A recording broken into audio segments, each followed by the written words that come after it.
अस्सलाम वालेकुम दोस्तों।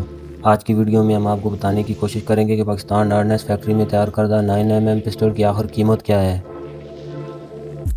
तो सबसे पहले मैं आपको बताता चलूँ कि POF-10 या POF-X जो कि ब्रिटा पिस्टल है पाकिस्तान में, इसकी कीमत 99,000 रुपये है।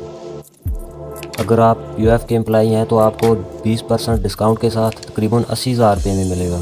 बहुत ही ज़बरदस्त पिस्टल है, ये जितनी तारीफ़ इसकी की जाए कम है। इसके बाद आते हैं POF-5 पर, जिसकी कीमत तकरीबन 1,45,000 रुपये है। इंडिविजुअल प्रोटेक्शन और गार्ड ड्यूटीज़ के लिए बहुत ही अच्छा है। ये एक और 9mm गन है जिसको POF-4 के नाम से जाना जाता है। इसकी कीमत भी 1,45,000 रुपये है। जैसा कि मैंने आपको पहले भी बताया कि POF एम्प्लॉय के लिए 20% डिस्काउंट है। अगर आप पाकिस्तान के शहरी हैं और ये गन लेना चाहते हैं तो वह विल की वेबसाइट पर जाकर किसी भी फ्रेंचाइज का एड्रेस देखें और वहाँ से आप ये ले सकते हैं, मगर इसके लिए शर्त यह है कि आपके पास आल पाकिस्तान का आर्म लाइसेंस होना ज़रूरी है। इसके बाद ये एक और पिस्टल है जो कि तुर्की से इंपोर्ट किया गया है, कैनिक SFX। ये भी 9mm पिस्टल है, सेमी ऑटोमेटिक है, बहुत ही खूबसूरत पिस्टल है। इसकी कीमत 1,20,000 रुपये है। इस पर भी आपको 20% डिस्काउंट मिलेगा।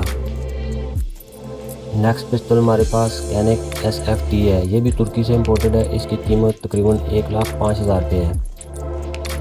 इसके बाद एक और इम्पोर्टेड पिस्टल तुर्की का कैनिक TP9SF, ये भी तुर्की से इम्पोर्टेड है। इसकी कीमत 1,01,000 रुपये है। ये सारी की सारी कीमतें किसी भी वक्त थोड़ी बहुत चेंज हो सकती हैं। इसके बाद एक और 9mm पिस्टल B6 है, ये भी तुर्की से इम्पोर्टेड है। इसकी कीमत 1,20,000 रुपये है। आखिर में ST9 पिस्टल है, इसकी कीमत 1,30,000 रुपये है। ये भी तुर्की से इम्पोर्टेड है। चैनल को सब्सक्राइब कर दें ताकि मज़ीद इन्फॉर्मेटिव वीडियोज़ आप तक पहुँचती रहें। शुक्रिया।